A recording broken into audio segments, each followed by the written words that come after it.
Bonjour, bonsoir à tous. Tout dépend à nouveau à l'heure, excusez-moi, à laquelle vous nous suivez. Vous êtes bien sur votre tranche appréciée, cas par cas. Un moment vraiment où nous exposons des faits, où nous exposons des réalités et que nous exposons à la lumière de la Bible en échangeant des avis divergents, des avis contraires. Je vous remercie à nouveau pour l'émission précédente qui s'est vraiment bien passée. On a eu de bons retours. Je salue Germana qui nous a laissé un sujet.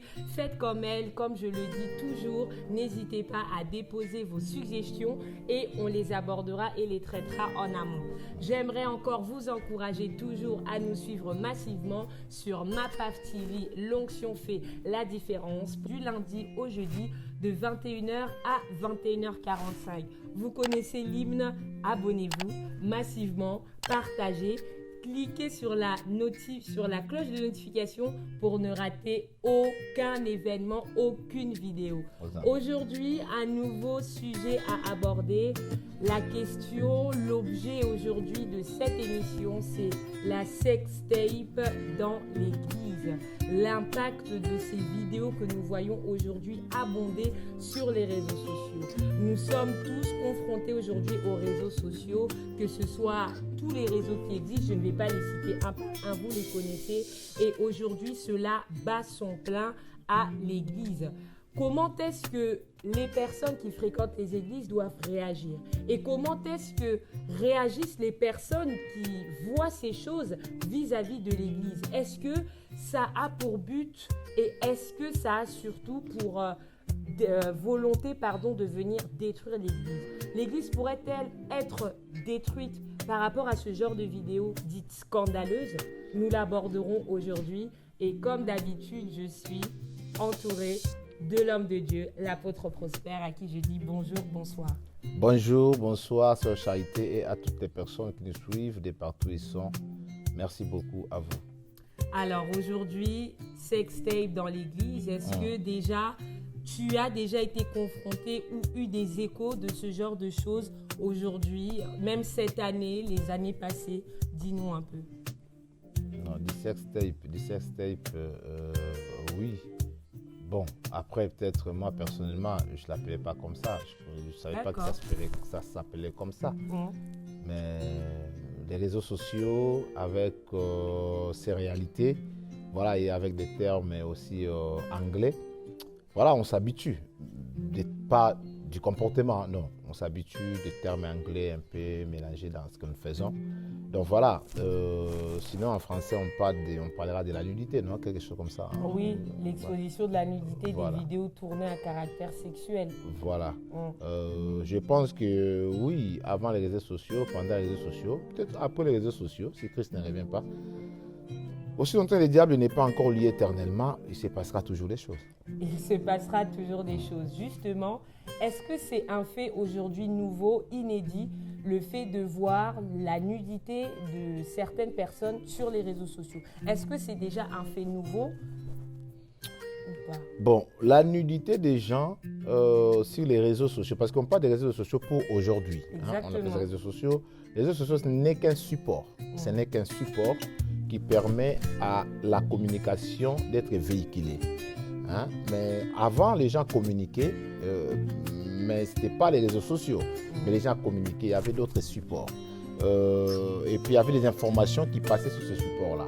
Par exemple, je prends l'exemple, les films par exemple, de pornographie, ces films existaient sans réseaux sociaux. Donc, pour que ces films-là puissent exister, ces films n'avaient pas besoin forcément des réseaux sociaux. Donc les réseaux sociaux est venu trouver ces films-là. Donc, et puis les réseaux sociaux étant un support qui permet à la communication de véhiculer, et puis la communication, justement, c'est ces pratiques-là, et puis ça tombe sur les réseaux sociaux, et puis on trouve comme si c'est nouveau. Mais la pratique n'est pas nouvelle. Il y a eu déjà, les gens regardaient des cassettes là, tout ça, des films pornographiques dans les studios au cinéma, des films pornographiques à la maison, des cassettes, tout ça, des livres. Il y avait une façon de communiquer, il y avait d'autres supports qui permettaient que ces choses-là fassent. Et les gens faisaient des choses, mais comme il n'y avait peut-être pas des photos comme nous avons aujourd'hui, comme il n'y avait pas les enregistrements comme nous avons aujourd'hui, peut-être d'autres personnes se sont bien couverts dans ça, sans savoir aussi qu'ils étaient couverts. Parce que la possibilité de les filmer, de les publier n'y était pas. Oui. Et puis ça se passait comme ça se passait. Mais aujourd'hui, comme les gens ont compris qu'on peut filmer, on peut exposer, et ça part dans ce sens-là, ça donne comme un fait nouveau. Oui. Mais l'effet n'est pas nouveau. En fait, les comportements, l'acte n'est pas nouveau, hein, la pratique. Donc, et puis, moi, j'aimerais dire à quelqu'un aussi que les gens doivent comprendre que la pratique n'est pas nouvelle. Pourquoi? Parce que dans la Bible, hein, parce que nous qui avons l'habitude de la Bible, de lire la Bible, dans la Bible, en fait, la Bible, si je peux comparer ça, excusez-moi, supportez-moi, si je peux comparer ça comme ça, la Bible est comme un réseau aussi. Je peux dire aussi, par exemple, prenons ça, supportez-moi comme ça, prenons la Bible comme étant un réseau social aussi. Ou bien prenons la Bible comme étant aussi, parce que réseau là, réseau social, c'est juste un support en fait. Maintenant, tout dépend quelle communication nous mettons là-dessus. Parce qu'il y a la communication, en fait, l'information que nous mettons là-dessus. Il y a l'information, il y a la communication et il y a, comment on appelle ça, les médias. Les réseaux sociaux font partie du média, vous voyez. Mais les médias n'est pas l'information. Les médias n'est pas la communication. Mais la communication porte en elle l'information. Parce que quand tu communiques, tu dois avoir l'information à communiquer. Et à partir de ce moment-là, cette information que tu as communiquée, donc, doit passer sur un support qu'on appelle les médias pour que ça parte un peu plus loin. Donc, en ce moment-là, aujourd'hui, les réseaux sociaux nous facilitent quand même. Dans les bons sens, ça nous facilite la tâche, la vie, même l'évangélisation. Mais aussi, ça facilite aussi les gens qui aiment faire des bêtises, de pousser plus loin. En fait, leurs bêtises puissent aller plus loin.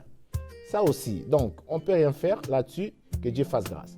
Mais maintenant, la Bible elle-même, lorsque les réseaux sociaux que nous utilisons aujourd'hui n'y étaient pas, nous avons eu toujours la Bible. La Bible était là. Or, la Bible, c'est quoi? La Bible, c'est en fait un contenu dont la parole de Dieu nous a raconté. La Bible est une narration globale de la parole de Dieu. Donc, la parole de Dieu nous raconte ce qui se passe dans la Bible. Parce que je dis et je répète encore, dans la Bible, tout ce qui est dedans ne vient pas de Dieu, de la bouche de Dieu. Mais la parole de Dieu, lorsque la Bible dit que toute écriture est inspirée de Dieu, et utile, ainsi de suite. Oui. Donc, c'est pour dire que la parole de Dieu a jugé bon de nous raconter ce qui est retenu dans la Bible. Pour que ça fasse la Bible. Mais tout ce qui est dans la Bible, ce n'est pas Dieu qui l'a dit. Vous voyez? Mais la parole de Dieu nous raconte. Est-ce que Dieu a dit? Est-ce que les prophètes ont dit? Est-ce que les apôtres ont dit? Est-ce que les serpents ont dit? Est-ce que l'ânesse a dit? Est-ce que Pharaon a dit?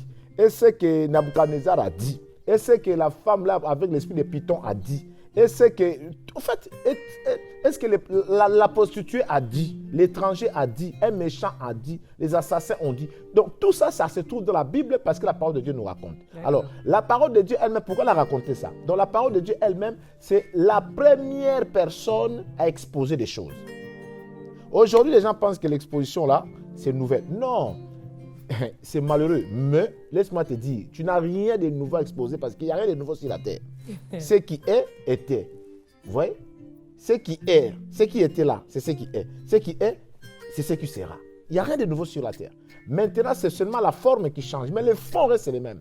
Alors, bien aimé, la parole de Dieu a exposé, la parole de Dieu a publié Noé. Donc, apôtre, si je comprends bien, et dans l'image dans laquelle tu nous amènes par rapport à la Bible, je vois ici donc que chaque chapitre, ce sont des publications. Des publications de Genèse. La Bible, la parole de Dieu a publié. D'accord. La parole de Dieu a publié Adam et Ève.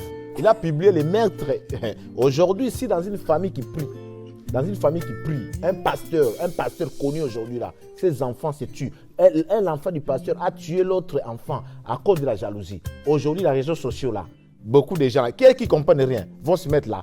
C'est grave. Entrée, regrave. Entrée, scandale, choc.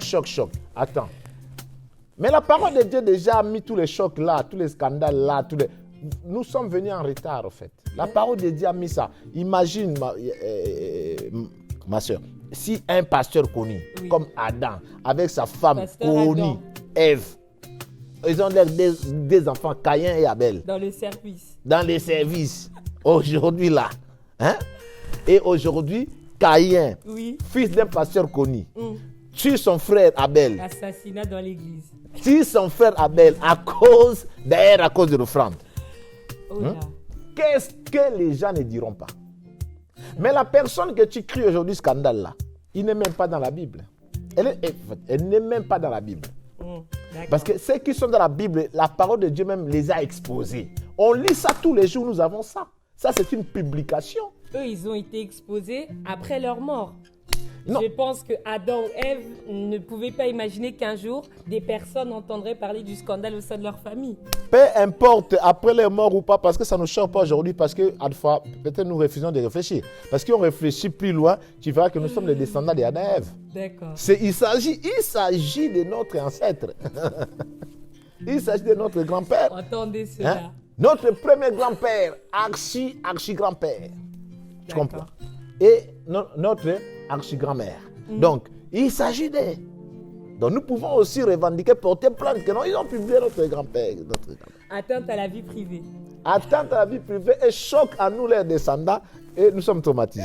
Mais ça, on ne prend pas compte de ça. On pense à la légère et on préfère aujourd'hui publier charité, publier apôtre, publier frère agréable et shalom, là où tu es derrière la caméra, publier. Mais en réalité, quelle publication?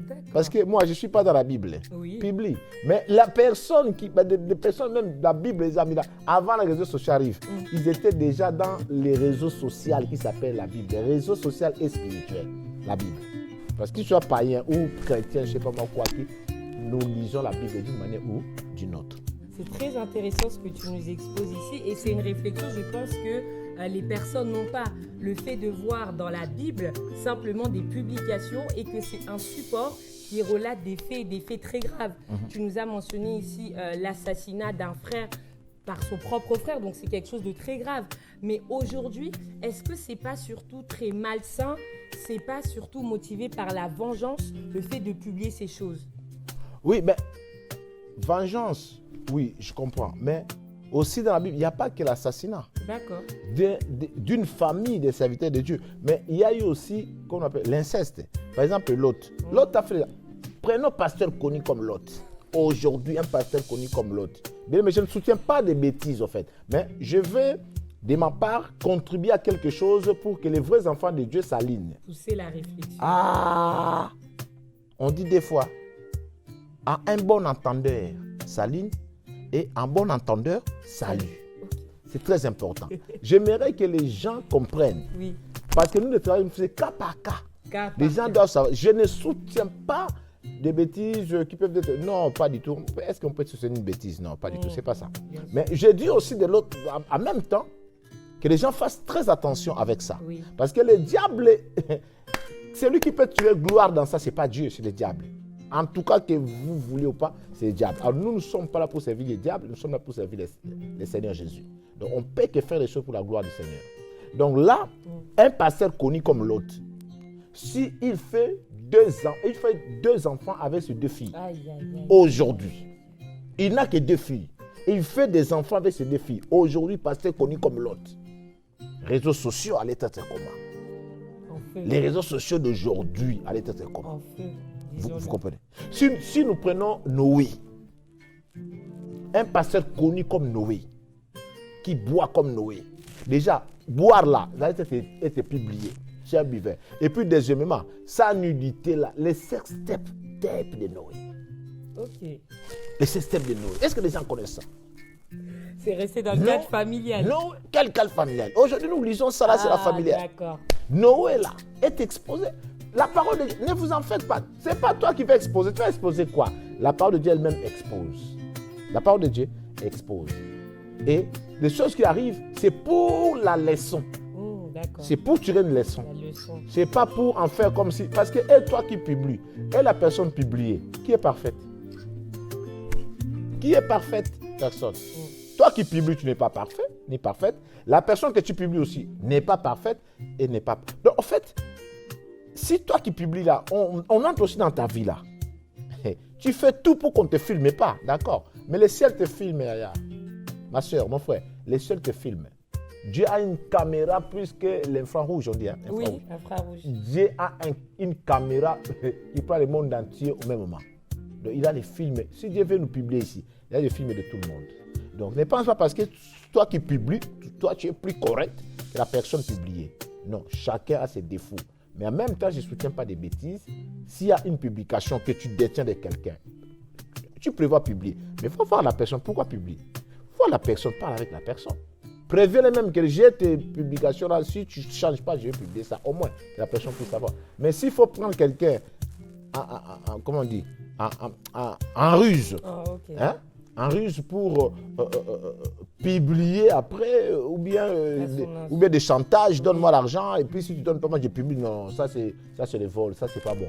Ça c'est pas bon. Donc, il y a eu des choses, si on veut rester sur des sex tapes, des publications bien aimées, David, la parole de Dieu l'a publié. David et Bathsheba. Vous savez les jours là, quand David regardait Bathsheba, la future maman de Salomon, si David avait les téléphones que tu as aujourd'hui, il allait filmer. Je t'ai dit, Charité, David allait filmer. David allait filmer. Il allait filmer Bathsheba. Parce qu'il a filmé dans son cerveau. Voilà. D'accord. Le support n'était pas encore accessible. Les supports n'étaient pas comme aujourd'hui. C'est juste la forme qui change. Mais les fonds restent les mêmes. Si David avait un téléphone royal, il allait filmer. Si David avait un téléphone royal. Parce qu'il y a un téléphone royal avec satellite dedans. Il allait filmer. Et puis voilà quoi. Il allait prendre ces images-là de temps en temps. Tu vois. En tout cas, vous avez ici un contenu enrichissant et c'est pour ça que je vous invite et nous vous invitons à suivre ces émissions cas par cas où la réflexion elle est poussée. On ne s'arrête pas seulement au côté très spirituel, non, on pousse aussi notre réflexion parce que c'est très important. Finalement, il n'y a rien de nouveau. Nous lisons finalement tous les jours notre Bible, des expositions sur expositions, publications sur publications, sex tape, assassinat. Et puis personne n'a jamais dit, oh non, David là, moi j'ai prié, David tu vois, j'ai coupé tes psaumes, non, les gens font des blagues aujourd'hui, les gens ne comprennent pas ce qu'ils font. Tu passes à la télé, David, j'ai coupé tes psaumes. Toi, tu as filmé Bathsheba. Toi, tu as vu l'unité de Bathsheba.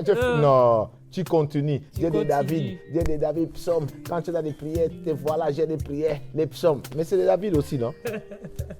David aussi, c'était quelqu'un qui filmait. S'il avait le téléphone, il allait filmer. Mais tu vois, la parole de Dieu a exposé, mais on continue à prier de David jusqu'à aujourd'hui. Oui, c'est une réalité. Mais est-ce que ça n'a pas pour but aujourd'hui, toutes ces expositions, de venir fragiliser l'Église, de venir la détruire finalement par rapport aux personnes qui ne les fréquentent pas pour décrédibiliser justement l'Église? Qu'en est-il par rapport à ça? La forme, si on regarde ça avec un aspect de la forme, oui, on peut dire comme ça. Ça déstabilise l'Église, ça dérange l'Église, tout ça. Ça, c'est la forme. Mais les fonds, non. Les fonds, jamais. Tu sais, l'Église, peut-être beaucoup de gens aujourd'hui parlent de l'Église, ils balancent comme ça. Je vois, les gens balancent. Chacun balance, c'est la liberté d'expression aussi. Chacun balance ce qu'il veut balancer au sujet de l'Église. Mais de quelle Église les gens parlent? C'est quoi l'Église d'abord? Et puis, de quelle Église les gens parlent? Les gens parlent au fait des assemblées. Les assemblées là. Elle est comme elle est, les assemblées. Mais l'Église, ce n'est pas d'abord l'assemblée. Si on appelle ça l'Église, c'est par habitude. C'est une façon de vouloir signifier quelque chose aux gens. Mais l'Église, c'est l'association, l'ensemble de tous les individus qui se trouvent partout dans le monde, qui ont cru en Jésus. D'accord. C'est ça l'Église.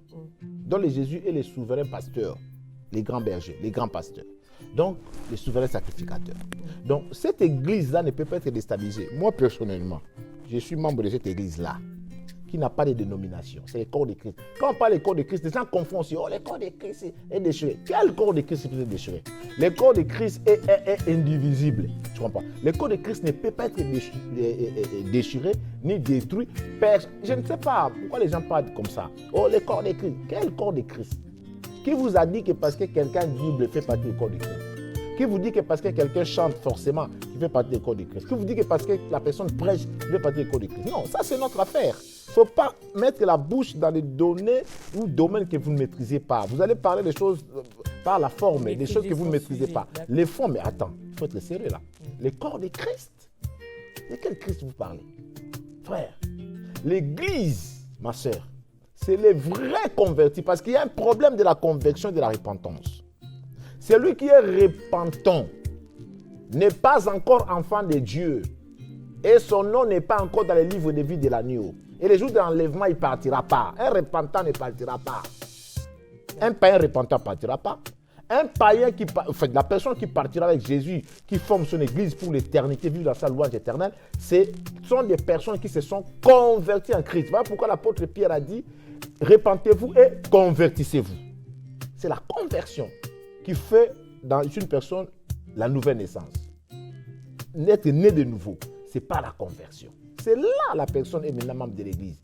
Et une personne convertie. D'accord. Aujourd'hui encore, j'ai suivi un grand homme de Dieu que je connais, que je suis aussi de temps en temps au Congo, en RDC. Je l'ai suivi par moyen de YouTube. Ah, j'ai regretté quelque chose. J'ai dit, ben, ça, c'est pas bon. Lorsqu'on est connu, on est grand, comme on dit comme ça là, oui. Dit des choses comme ça. Oh non, j'évite de pécher parce que si je pêche, je sais que je vais directement en enfer. Mais ça, c'est quel enseignement, ça vient d'où? À un moment donné, il faut être responsable, s'il vous plaît. Un enfant de Dieu converti ne part pas en enfer parce qu'il a péché. Il peut commettre les péchés. À quoi sert la repentance, justement? À quoi sert le pardon de Dieu? C'est pour qu'ils se répandent et qu'ils ne reprennent plus cet acte-là. Comment tu peux pécher si tu pars en enfer? Où est la repentance? Où est le pardon de Dieu? Pour une convertie, l'enfer, c'est fini. La conversion l'a annulé déjà l'enfer en toi. C'est fini cette affaire de l'enfer. Ton nom est inscrit dans les livres de vie de l'agneau. Tel que moi, tel que je suis là. Que tu exposes ton sex-tape, que tu ne l'exposes pas, que tu pars à l'église, que tu ne pars pas à l'église, que les gens disent quoi sur toi, que les gens disent quoi sur moi, personnellement. Je suis membre de l'église, je suis converti en Christ, j'ai suivi Jésus. Moi, je t'ai suivi. Les jours où moi, j'étais venu en Christ, j'ai fait un contrat avec toi. Non. Je suis venu en Christ pour moi. Tu comprends?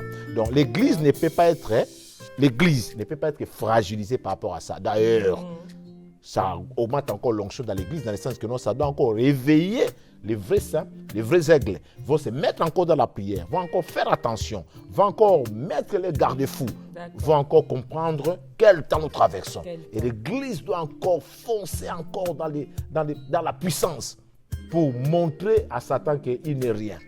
Mais l'église ne peut pas tomber à cause de ça, jamais. L'église doit encore foncer pour montrer à l'ennemi, au diable, qu'il n'est rien. Et l'église est donc indivisible. Vous l'avez donc entendu, ce sujet a débouché encore sur les questions et surtout les révélations sur la repentance et la conversion, éléments indispensables et des prérequis vraiment nécessaires pour tout enfant de Dieu. Nous vous remercions pour nous avoir suivis à cette tranche cas par cas. J'ose espérer que vous allez apprécier cet échange. Et apôtre, est-ce qu'il y aura un dernier mot? Oui, on a l'habitude de t'aider. Oui, Hosanna. Le dernier mot rapidement, c'est juste vous encourager. Abonnez-vous massivement. Nos prières de lundi à jeudi à 21h, heure de Paris jusqu'à 21h45, c'est en direct. Exact. C'est en direct. Par exemple, aujourd'hui, là, s'il n'est pas encore 21h chez vous, tout dépend de l'heure où vous êtes. C'est heure de Paris, 21h, 21h45. Abonnez-vous. Dieu fait de grandes choses. Laissez-nous visiter, laissez-nous assister. Vraiment, vous ne serez pas déçus. Donc, gloire à Dieu. Donc, laissez vos commentaires, abonnez-vous, appuyez sur la cloche de notification. Vraiment, partagez massivement. Nous comptons sur vous. Soulevons. Bien-aimés, que cette œuvre puisse aller de l'avant.